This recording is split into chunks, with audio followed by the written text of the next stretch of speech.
సోదరులు గ్రేటర్ విశాఖ ప్రథమ పౌరులు మేయర్ గారు పిల్ల శ్రీనివాస్ గారికి, స్థానిక కార్పొరేటర్ సేనాపతి వసంత శంకర్రావు గారికి, ఈ కార్యక్రమంలో పాల్గొన్న ఎన్డీఏ కూటమి నాయకులు కానీ, కార్యకర్తలు కానీ, స్థానిక నేతలు కానీ అందరికీ పేరు పేరున నా నమస్కారాలు తెలియజేస్తా ఉన్నా. మీరు గతంలో చూశారు, గత ప్రభుత్వంలో జరిగిన అభివృద్ధి ఏమిటి, ఈ సంవత్సరాల కాలంలో ఈ ఎన్డీఏ కూటమి వచ్చిన తర్వాత జరుగుతున్న పనులు ఏమిటి మేము చెప్పక్కర్లా. ఆ వ్యత్యాసం అనేది మీరే మాకు చెప్తా ఉన్నారు. వచ్చి చాలా ఆనందంగా ఒక మంచి పని చేస్తే ఉండే తృప్తి ఎలా ఉంటుందో మేము దాన్ని ఆస్వాదిస్తూ ఉన్నాం. ముఖ్యంగా ఎప్పుడైతే మేము మా ప్రాంతవాసి పేలా శ్రీనివాస్ గారిని మేయర్ చేసుకున్నామో, దాని తర్వాత ఇంకా స్పీడ్ అందుకున్నాయి మా అభివృద్ధి కార్యక్రమాలు. మనస్ఫూర్తిగా సోదరుడికి ధన్యవాదాలు తెలియజేస్తా ఉన్నా. మా కార్పొరేటర్లు కూడా, మా వసంత శంకర్రావు కూడా చాలా కలిసి పని పట్ల ఏదన్నా పట్టుకుంటే వదలరు. ఇలాంటి కార్పొరేటర్లు, ఇలాంటి మేయర్ దొరకటం అనేది చాలా అదృష్టంగా భావిస్తూ తప్పకుండా ప్రజలకు మేము మాటిస్తా ఉన్నాం. మీ ద్వారా ఈ ఎన్డీఏ కూటమి 5 సంవత్సరాల కాల పరిమితి అయ్యేలోపు ఏ వార్డుల్లో ఏ ఒక్క పని మిగిలిందనిపించుకోకుండా ఏదైతే మేము మాట ఇచ్చామో అన్ని చేసి మేము మనల్ని పొందే విధంగా పనిచేస్తామని నిరంతరం మీకు అందుబాటులో ఉంటూ కమిటెడ్గా పనిచేస్తా. చంద్రబాబు నాయుడు గారు ఆదేశాలు కానీ, పవన్ కళ్యాణ్ గారు ఆదేశాలు కానీ తూచా తప్పకుండా అభివృద్ధి ధ్యేయంగా మేమంతా కష్టపడతామని మాట్లాడుతున్నాం. మరి 6 కోట్లు అంటే అది చిన్న విషయం కాదు. ఒక వార్డులో 6 కోట్లు ఒకేసారి చేసుకోవటం అనేది గతంలో ఎప్పుడైనా మీరు చూసారా అని కూడా నేను అడుగుతా ఉన్నాను. గత ప్రభుత్వం కనీసం వాళ్ళ కాల పరిమితి పూర్తయ్యే వరకు కూడా 6 కోట్లు ఖర్చు పెట్టాలి 5 సంవత్సరాలు. మరి మేము ఈ పాటికే 247 కోట్ల రూపాయలు మా వార్డుల్లో ఖర్చు పెట్టాం. అది ఈ ప్రభుత్వం యొక్క గొప్పతనం. మీ ఆశీర్వాదం ఉన్నంతకాలం ఇలాగే పనిచేస్తామని చెప్పి కూడా మీకు మాటిస్తూ సెలవు తీసుకుంటాం.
అందరికీ నమస్కారం.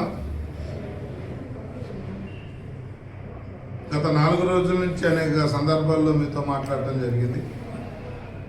నిన్ననే గౌరవ ముఖ్యమంత్రి నారా చంద్రబాబు నాయుడు గారు, ఉప ముఖ్యమంత్రి పవన్ కళ్యాణ్ గారు, రాష్ట్ర బీజేపీ అధ్యక్షులు మాధవ్ గారు, కొంతమంది మంత్రులు ప్రెస్ మీట్ పెట్టి సుదీర్ఘంగా మాట్లాడటం మనంతా విన్నాం. వారు మాట్లాడిన అంశాలు జోలికి పోదలుచుకోలేదు. ఎందుకంటే చాలా వివరంగా ముఖ్యమంత్రి ఉప ముఖ్యమంత్రి కూడా వివరణ, ఎందుకు అసలు ఈ కేసు ఏమిటి, దీని తాలూకా పూర్వపరాలు ఏంటి, కల్తీ నెయ్యి అనేది ఎలా జరిగింది, అసలు నెయ్యే లేకుండా లడ్డు తయారీ జరిగింది, అది ఏ నివేదికల ద్వారా వచ్చింది, సిట్ ఏమంది, సిబిఐ ఏమంది అని వివరంగా చెప్పడం జరిగింది. జగన్మోహన్ రెడ్డి డైవర్షన్ పాలిటిక్స్ చేయడంలో సిద్ధహస్తుడు.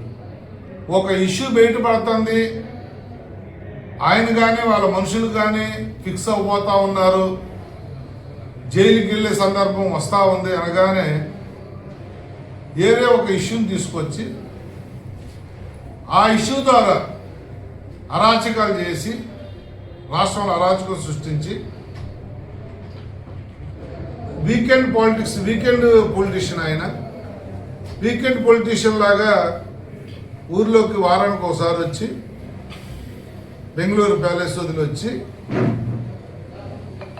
వీళ్ళని పరామర్శించడం అనేది ఒక తంతుగా పెట్టుకుంది. పరామర్శ అని చెప్పి అరగంట జర్నీ చేసే ప్రయాణాన్ని 6 గంటలు జర్నీ చేస్తూ పబ్లిక్ ఇన్కన్వీనియన్స్ చేయిస్తూ పోలీసు కోర్టు ఇచ్చిన ఆదేశాలను తొంగలో తొక్కి నీచమైన రాజకీయాలు చేయటం అనేది జగన్మోహన్ రెడ్డికి పరిపాటి. అయితే ఇక్కడ మా బాధల్లో ఏంటంటే, ఒక తప్పు చేసి ఎవరో నోటితో ఉచ్చరించడానికి కూడా, ఆ పదాలు పలకటానికి కూడా ఒప్పుకొని తిట్లు నువ్వు ముఖ్యమంత్రిని అంబటి రాంబాబు తిడితే, ఒక స్వతంత్ర సమరయోధుని పొగిడినట్టు ఇంటికి వెళ్ళి, ముందు మీడియాతో పొగిడావు, ఇంటికి వెళ్ళి కూడా ప్రెస్ మీట్ పెట్టి నీచాతి నీచంగా అంబటి రాంబాబు అనే వ్యక్తి అసలు తప్పే చేయలేదు, అంబటి రాంబాబు మాట్లాడిన దాంట్లో తప్పే ఉందని నువ్వు అన్నావు అంటే ఈ వ్యవస్థలో అసలు నువ్వు ఉండదగ్గ వ్యక్తి అని చెప్పి నేను అడుగుతున్నాను. అంత ఘోరంగా నీలో చిత్తశుద్ధి ఉన్న, నిజాయితీ ఉన్న, నీలో సమాజం పట్ల గౌరవం ఉన్న అంబటి రాంబాబు వాక్యాన్ని ముందు నువ్వు ఖండించాలి. 5 సంవత్సరాలు ముఖ్యమంత్రిగా చేశావు, బ్రహ్మాండంగా గొప్పలు చెప్పుకుంటూ బతికేస్తావు. మరి అంత నీచమైన భాషని మాట్లాడితే ఆ మనిషి మాట్లాడింది కరెక్ట్ కాదు అని ఒక మాట నీతో ప్రజలు అనిపించలేకపోయారంటే, నీకు ప్రజల పట్ల నీకున్న మక్కువ ఏమిటో, ప్రజల పట్ల నీకున్న గౌరవం ఏంటో మాకు మరోసారి తేటగలమైంది. పైగా అంబటి రాంబాబుని కాపు టైగర్ అన్నాడు. దేనికి కాపు టైగర్ అయ్యాడు అంబటి రాంబాబు అని చెప్పి నేను అడుగుతా ఉన్నా. అసలు ఏ విషయంలో కాపులకి అంబటి రాంబాబు ఏం చేసాడని కాపు టైగర్ అయ్యాడు? బూతులు తిట్టేందుకు టైగర్ అయ్యాడా? నువ్వు మాట్లాడాల్సిన మాటలన్నీ నువ్వు చెప్పినట్టుగా మాట్లాడుతున్నందుకు టైగర్ అయ్యాడా? కాపులు ఇలా మాట్లాడతారా అని చెప్పి మిగతా వాళ్ళు అనుకునే కాపులు పొరుగు తీసినందుకు కాపు టైగర్ అయ్యాడా? ఆయన నియోజకవర్గంలో ఒక కాంపన్సేషన్ వచ్చిన మైనర్ బాలుడి విషయంలో కాంపన్సేషన్ వస్తే దాంట్లో వాటా తీసుకున్నందుకు టైగర్ అయ్యాడా? లేకపోతే అసలు కాపులను ఆయన ఉద్ధరించింది దేనికి, ఏంటి చేశాడో ఒక 2 మాటలు నువ్వు ఒకసారి చెప్పాలి జగన్మోహన్ రెడ్డి గారు అని చెప్పి అడుగుతా ఉన్నా. కాపులు పొరుగు తీసి ఇలాంటి మాటలు మాట్లాడిన వాడు కాపు టైగర్ అని చెప్పి నువ్వు అన్నావు అంటే అసలు నీ మానసిక పరిస్థితి ఎలా ఉందో మాకు అర్థం కావట్లేదు. అదే కాకుండా చాలా నీ పేపర్లో కానీ, నీ టీవీలో కానీ, నీ సోషల్ మీడియాలో కానీ, నీ మనుషులు పెట్టే గ్రూపుల్లో కానీ కాపులకు ఏదో అన్యాయం జరిగిపోయింది అంబటి రాంబాబుని అరెస్ట్ చేయటం వల్ల అని మీ వాళ్ళు మాట్లాడుతూ ఉన్నారంటే అసలు నీ నీచమైన రాజకీయానికి ఇది పరాకాష్ట కాదా అని చెప్పి అడుగుతా ఉన్నాను. తప్పు చేసిన వాడిని కోర్టు ద్వారా శిక్షిస్తే, కోర్టు పనిష్మెంట్ ఇచ్చి రిమాండ్ పంపిస్తే, పోలీసు డ్యూటీ చేస్తే, కోర్టు ఒక నిర్ణయం తీసుకుంటే దాన్ని మాకంట కట్టి తప్పు మాట్లాడిన వాడు కాపు జాతిలో ఉన్నాడు అని చెప్పి మేము సిగ్గుపడుతుంటే ఆ వ్యక్తిని తీసుకొచ్చి నువ్వు టైగర్ అని చెప్పి, పులి అని చెప్పి, దేశోద్ధారకుడు అని చెప్పి మాట్లాడుతూ ఉన్నావంటే ఇది ఎంత నీచం అని చెప్పి నేను అడుగుతా ఉన్నా. కాపుల్లో నీకు ఎన్నో మంచి కార్యక్రమాలు చేసిన మహానుభావులు ఎంతో మంది ఉన్నారు, వాళ్ళు ఎవరు గుర్తు రాలా నీకు. ఒక్క రాంబాబు నీకు ఎలా టైగర్ అయ్యాడో ఈ రోజుకి మాకు అర్థం కావట్లేదు. జగన్మోహన్ రెడ్డి, నీలో చిత్తశుద్ధి ఉంటే, నీలో దమ్ము ధైర్యం ఉంటే మేము ఛాలెంజ్ ఇస్తుతా ఉన్నాం. కల్తీ లడ్డు వ్యవహారం మీద కానీ, అంబటి రాంబాబు మాట్లాడిన దాని మీద కానీ నిజంగా నువ్వు సమర్థించుకుంటే నువ్వు అసెంబ్లీకి రావాలి. నీ 11 మంది అసెంబ్లీకి రావాలి. రేపు 11వ తారీఖున స్టార్ట్ అయ్యే అసెంబ్లీలో అక్కడికి వచ్చి ప్రజలను మెప్పించే విధంగా సమర్థించి నువ్వు మాట్లాడి ప్రజల మన్నలను పొందాలి తప్ప నువ్వు బయట ట్రాఫిక్ జామ్ చేస్తూ పరామర్శకని వెళ్ళి రెచ్చగొట్టే మాటలు మాట్లాడి ఈ వీకెండ్ పాలిటిక్స్, డైవర్షన్ పాలిటిక్స్ చేయొద్దు జగన్మోహన్ రెడ్డి అని చెప్పి వెతో పలుకుతా ఉన్నాం. మీకు మళ్ళీ మేము ఛాలెంజ్ ఇస్తుతా ఉన్నాం. ప్రజావేదిక, ప్రజలు మనం నమ్మి గెలిపించిన అసెంబ్లీ ఉంది. ఆ అసెంబ్లీకి రేపు రోజు 11వ తారీఖు నాడు మీరు అందరూ వచ్చి నువ్వు మాట్లాడుతున్నా సమర్థించుకుంటూ అసెంబ్లీలో నువ్వు మాట్లాడితే చక్కగా నీ నాలెడ్జ్ ఏమిటో, నీ అవగాహన ఏమిటో ఈ రాష్ట్ర ప్రజలు కూడా వింటారు. అంత పనికి మాలిన బూతులు తిట్టిన వాడు ఎలా కాపు జాతిపిత అవుతాడో, అలాగే ఇంత కల్తీ చేసిన, ఇంత అరాచకాలు చేసిన బాధాకరమైన విషయం ఏంటంటే అయోధ్యలో రామాలయానికి కూడా 1,00,000 లడ్డూలు ఇవే పంపించారు. అంటే ఇంత ఘోరాతి ఘోరమైన రాజకీయాలు చేస్తూ మొత్తం వచ్చిన డబ్బంతా నీ ప్యాలెస్కి ఎలా డైవర్ట్ అయిందో నివేదికలు చెబుతా ఉంటే ఇంకా బొకాయిస్తూ, ఇంకా సమర్థించుకుంటూ మాట్లాడటం అనేది తీవ్రంగా ఖండిస్తా ఉన్నాం.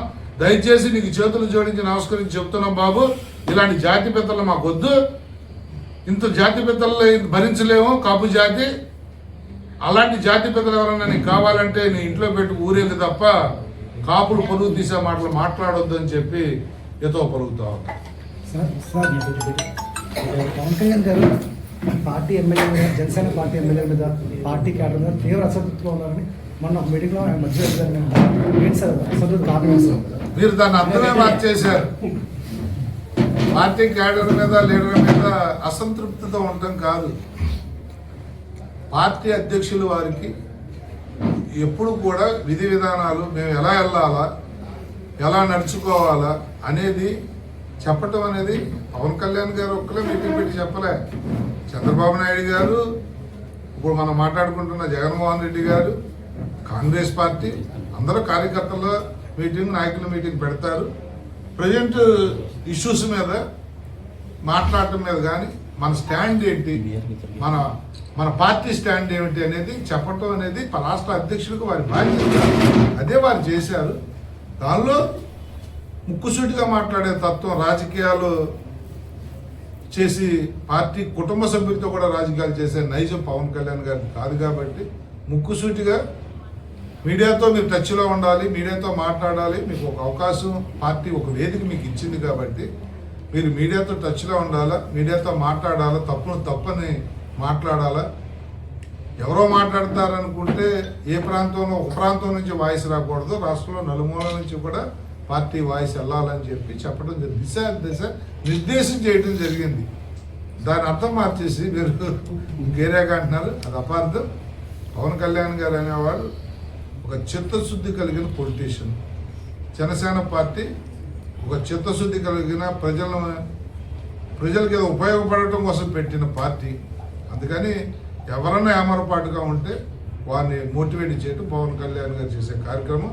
అందులో భాగంగానే ఆ రోజు కార్యక్రమం జరిగింది. ఓకే, ఎంపీ గారిని కూడా గట్టిగా ఇచ్చారు. అంటే మీరు ఫారెన్లో ఉంటున్నారు ఎక్కువగా, మీరు ఫారెన్లో కదా ఇక్కడ ఉంటున్నారు, ఇక్కడ ఒక విషయం మీరు గమనించాలి.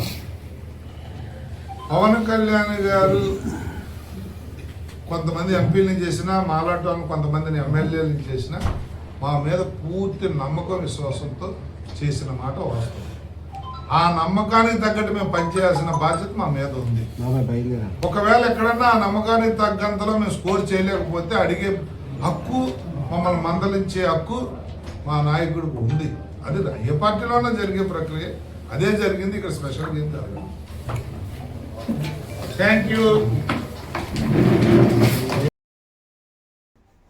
అందరికీ నమస్కారం.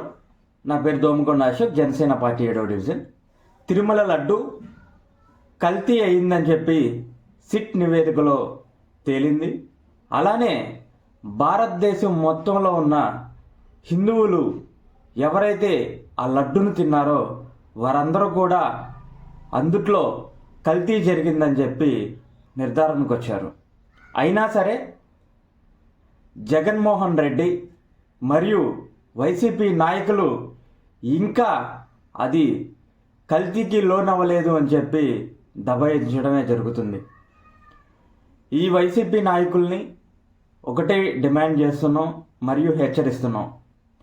శ్రీవారి లడ్డూని కల్తీ చేయడం అనేది ఒక పాపంగా పరిగణిస్తున్నాం. అలానే హిందువుల మనోభావాల్ని దెబ్బతీయాలనే ఒక ఉద్దేశంతో శ్రీవారి సొమ్ముని దోచుకోవాలనే ఒక ఉద్దేశంతో మీరు చేసిన ఈ పనులను ఒక క్రిస్టియన్గా నేను దాన్ని తీవ్రంగా ఖండిస్తున్నాను. ఎందుకంటే భారతదేశం భిన్నత్వంలో ఏకత్వం కలిగిన దేశం, అనేక మతాల సమ్మేళనం మన భారతదేశం. దేశంలో ఎక్కడ లేని విధంగా మన ఆంధ్రప్రదేశ్లోనే ఈ చర్యకు మీరు పాల్పడడాన్ని తీవ్రంగా ఖండిస్తున్నాను. గతంలో చూస్తే జగన్మోహన్ రెడ్డి అధికారంలో ఉన్నప్పుడు శ్రీవారికి పట్టు వస్త్రాలు సమర్పించే రోజు కూడా సతీ సమేతంగా వెళ్ళి పట్టు వస్త్రాలు సమర్పిస్తారు. అలాంటిది జగన్మోహన్ రెడ్డి ఏ రోజు కూడా సతీ సమేతంగా వెళ్ళి పట్టు వస్త్రాలు సమర్పించలేదు. అనేక సందర్భాల్లో జగన్మోహన్ రెడ్డికి ప్రసాదం ఇస్తే దాన్ని తీసి పక్కన పడేయడం అనేక సందర్భాల్లో మనందరం కూడా చూసాం. భారతదేశంలో ఏ మతమైనా ఒకటే చెప్తుంది, మన మతాన్ని పూజించాలి, వేరే మతాన్ని గౌరవించాలని.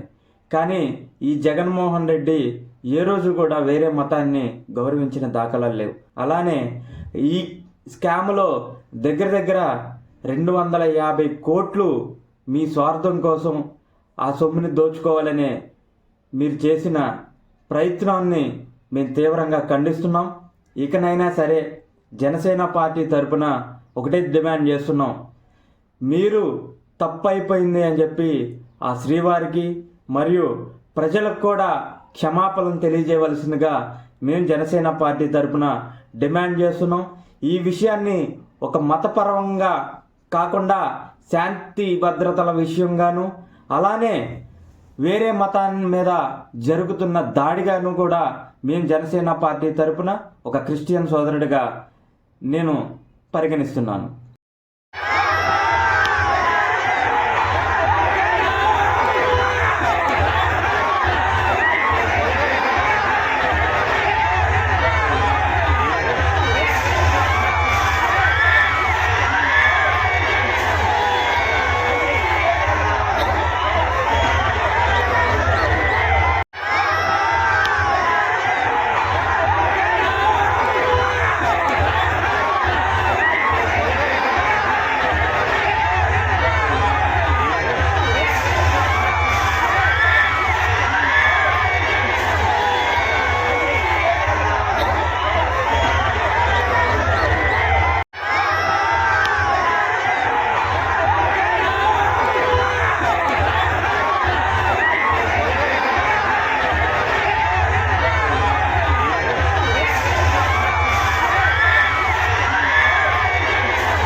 జోగి రమేష్ ఇల్లు చూసినాం, ఏకంగా యాసిడ్ బాటిల్స్ తో, పెట్రోల్ బాంబులతో, యాసిడ్ బాటిల్స్ కూడా, ఇన్ఫాక్ట్ బండ ఉప్పింది, గోడ చూస్తే యాసిడ్ మరకలతో గోడ అంతా ఇదైంది, పెట్రోల్ బాంబులతో డోర్ కూడా కాలిపోయి మొత్తం అంతా కూడా చిన్నాభిన్నమైపోయిన పరిస్థితి. అక్కడే ఎలక్ట్రికల్ ఫ్యాన్ రెగ్యులేటర్ స్విచెస్ అన్ని కూడా ఉన్నాయి. ఆ లైట్లు అంటుకొని ఉంటే, ఆ డోర్లు కాలి ఉంటే, ఇంట్లో కూడా వుడెన్ ఫర్నిచర్ మొత్తం కర్టన్స్ అన్ని ఉన్నాయి. ఇంట్లో రమేష్ వాళ్ళ నాన్న ఒక్కడే ఉన్నాడు, లేయలేని పరిస్థితి, నడవలేని పరిస్థితిలో ఉన్న వ్యక్తి ఇంట్లో ఉన్నాడు. ఇది హత్యాయత్నం కాదా అని అడుగుతా ఉన్నా నేను. ఇది చేయడం ధర్మమేనా అని అడుగుతా ఉన్నా. కేవలం బీసీ నాయకుడిగా ఎదుగుతా ఉన్నాడు అని, బీసీ నాయకుడిగా వాయిస్ ఉంది అని, ఆ బీసీ నాయకుని వాయిస్ ను అనగదొక్కాలి అని చెప్పి దుర్మార్గపు ఆలోచనలు చేయడం ఎంత మటుకు ధర్మం అని అడుగుతా ఉన్నా.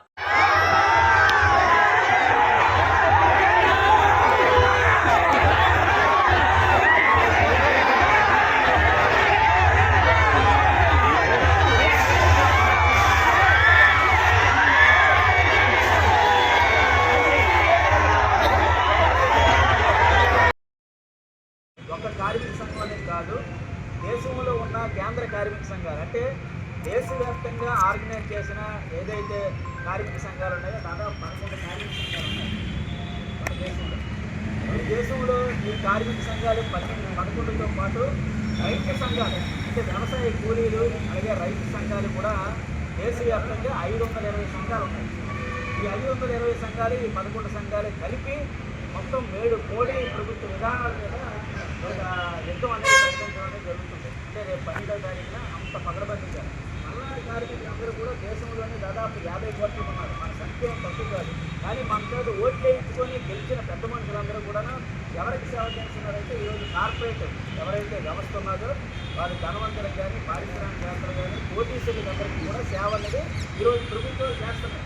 కానీ మనలోటానికి దాదాపు మోడీ గారు ఎక్కిన టైంలో అప్పటి నుంచి కూడా మనకి ఇందులోనే మన మోడీ గారు ఎక్కడి ముందుకు ఏమని స్లోగన్ ఇచ్చారంటే, దేశంలో ఉన్న ప్రతి అసంఘటిత కార్మికుడు కుటుంబం అకౌంట్లో 15 లక్షల రూపాయలు అనేది నేను వేస్తాననేసి ముందు వాగ్దానం చేశాడు. అంటే నల్ల డబ్బు అనేది మూలుగుతుంది, కోటాను కోట్లు అనేది మూలుగుతుంది.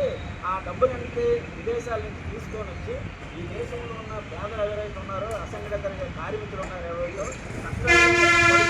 కనీస తినడానికి కూడా తినలేని ఎవరైతే ఉన్నారో, బతుకుతున్నారో అలాంటి వాళ్ళందరికీ 15 లక్షల రూపాయలు వేస్తానని అన్నారు.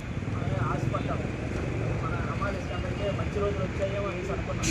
15 పైసలు కూడా వెయ్యలే. కానీ అందరికీ కూడా అకౌంట్లు మాత్రం తీసుకోమన్నారు.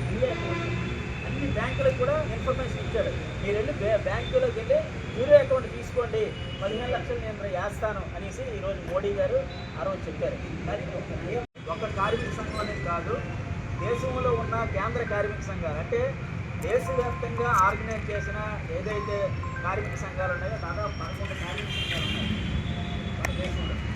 ఈ దేశంలో ఈ కార్మిక సంఘాలు 11తో పాటు రైతు సంఘాలు, అంటే వ్యవసాయ కూలీలు, అలాగే రైతు సంఘాలు కూడా దేశవ్యాప్తంగా 520 సంఘాలు ఉన్నాయి. ఈ 520 సంఘాలు, ఈ 11 సంఘాలు కలిపి మొత్తం మోడీ ప్రభుత్వ విధానాల మీద ఒక యుద్ధం అనేది ప్రకటించడం అనేది జరుగుతుంది. అంటే రేపు 12వ తారీఖున అంత పగడబందిగా మల్నాడు కార్మికులు అందరూ కూడా దేశంలోనే దాదాపు 50 కోట్లు ఉన్నారు. మన సంఖ్య తక్కువ కాదు, కానీ మన చేత ఓట్లు వేయించుకొని గెలిచిన పెద్ద మనుషులందరూ కూడా ఎవరికి సేవ చేస్తున్నారంటే, ఈరోజు కార్పొరేట్ ఎవరైతే వ్యవస్థ ఉన్నదో వారు ధనవంతులకు కానీ, పారిశ్రామికవేత్తలు కానీ, కోటీశ్వరులకు అందరికీ కూడా సేవ అనేది ఈరోజు ప్రభుత్వాలు చేస్తున్నాయి. కానీ మనలోటానికి దాదాపు మోడీ గారు ఎక్కిన టైంలో అప్పటి నుంచి కూడా మనకి ఇందులోనే మన మోడీ గారు ఎక్కడి ముందుకు ఏమని స్లోగన్ ఇచ్చారంటే, దేశంలో ఉన్న ప్రతి అసంఘటిత కార్మికుడు కుటుంబం అకౌంట్లో 15 లక్షల రూపాయలు అనేది నేను వేస్తాననేసి ముందు వాగ్దానం చేశాడు. అంటే నల్ల డబ్బు అనేది మూలుగుతుంది, కోటాను కోట్లు అనేది మూలుగుతుంది. ఆ డబ్బులు అనేది విదేశాల నుంచి తీసుకొని వచ్చి ఈ దేశంలో ఉన్న పేదలు ఎవరైతే ఉన్నారో, అసంఘటిత కార్మికులు ఉన్నారో, ఎవరైతే కనీస తినడానికి కూడా తినలేని ఎవరైతే ఉన్నారో, బతుకుతున్నారో అలాంటి వాళ్ళందరికీ 15 లక్షల రూపాయలు వేస్తానని అన్నారు. మనం ఆశపడ్డాము, మన అమ్మాయిలందరికీ మంచి రోజులు వచ్చాయేమో అనేసి అనుకున్నాం. 15 పైసలు కూడా వెయ్యలే. కానీ అందరికీ కూడా అకౌంట్లు మాత్రం తీసుకోమన్నారు. అన్ని బ్యాంకులకు కూడా ఇన్ఫర్మేషన్ ఇచ్చాడు, మీరు వెళ్ళి బ్యాంకులోకి వెళ్ళి మీరే అకౌంట్ తీసుకోండి, 15 లక్షలు నేను వేస్తాను అనేసి ఈరోజు మోడీ గారు ఆ రోజు చెప్పారు. కానీ ఒక కార్మిక సంఘం అనేది కాదు, దేశంలో ఉన్న కేంద్ర కార్మిక సంఘాలు అంటే దేశవ్యాప్తంగా ఆర్గనైజ్ చేసిన ఏదైతే కార్మిక సంఘాలు ఉన్నాయో దాదాపు 11 కార్మిక సంఘాలు ఉన్నాయి మన దేశంలో. ఈ దేశంలో ఈ కార్మిక సంఘాలు 11తో పాటు రైతు సంఘాలు అంటే వ్యవసాయ కూలీలు అలాగే రైతు సంఘాలు కూడా దేశవ్యాప్తంగా 520 సంఘాలు ఉన్నాయి. ఈ 520 సంఘాలు ఈ 11 సంఘాలు కలిపి మొత్తం మోడీ ప్రభుత్వ విధానాల మీద ఒక యుద్ధం అనేది ప్రకటించడం అనేది జరుగుతుంది. అంటే రేపు 12వ తారీఖున అంత పగడబందిగా మల్లాడి కార్మికులు అందరూ కూడా దేశంలోనే దాదాపు 50 కోట్లు ఉన్నారు. మన సంఖ్య తక్కువ కాదు. కానీ మన చేత ఓట్లు వేయించుకొని గెలిచిన పెద్ద మనుషులందరూ కూడా ఎవరికి సేవ చేస్తున్నారంటే ఈరోజు కార్పొరేట్ ఎవరైతే వ్యవస్థ ఉన్నదో వారి ధనవంతులకు కానీ పారిశ్రామికవేత్తలు కానీ కోటీశ్వరులకు అందరికీ కూడా సేవ అనేది ఈరోజు ప్రభుత్వం చేస్తున్నాయి. కానీ మనలోటానికి దాదాపు మోడీ గారు ఎక్కిన టైంలో అప్పటి నుంచి కూడా మనకి ఇందులోనే మన మోడీ గారు ఎక్కడి ముందుకు ఏమని ప్రారంభించారంటే దేశంలో ఉన్న ప్రతి అసంఘటిత కార్మికుడు కుటుంబం అకౌంట్లో 15 లక్షల రూపాయలు అనేది నేను వేస్తాననేసి ముందు వాగ్దానం చేశాడు. అంటే నల్ల డబ్బు అనేది మూలుగుతుంది, కోటాను కోట్లు అనేది మూలుగుతుంది. ఆ డబ్బులు అనేది విదేశాల నుంచి తీసుకొని వచ్చి ఈ దేశంలో ఉన్న పేదలు ఎవరైతే ఉన్నారో అసంఘటిత కార్మికులు ఉన్నారో ఎవరైతే కనీస తినడానికి కూడా తినలేని ఎవరైతే ఉన్నారో బతుకుతున్నారో అలాంటి వాళ్ళందరికీ 15 లక్షల రూపాయలు వేస్తానని అన్నారు. మనమే ఆశపడ్డాము. మన అమ్మాయి అందరికీ మంచి రోజులు వచ్చాయేమో అనేసి అనుకున్నాం. 15 పైసలు కూడా ఎగిలే. కానీ అందరికీ కూడా అకౌంట్లు మాత్రం తీసుకోమన్నారు. అన్ని బ్యాంకులకు కూడా ఇన్ఫర్మేషన్ ఇచ్చాడు. మీరు వెళ్ళి బ్యాంకులోకి వెళ్ళి మీరే అకౌంట్ తీసుకోండి, 15 లక్షలు నేను వేస్తాను అనేసి ఈరోజు మోడీ గారు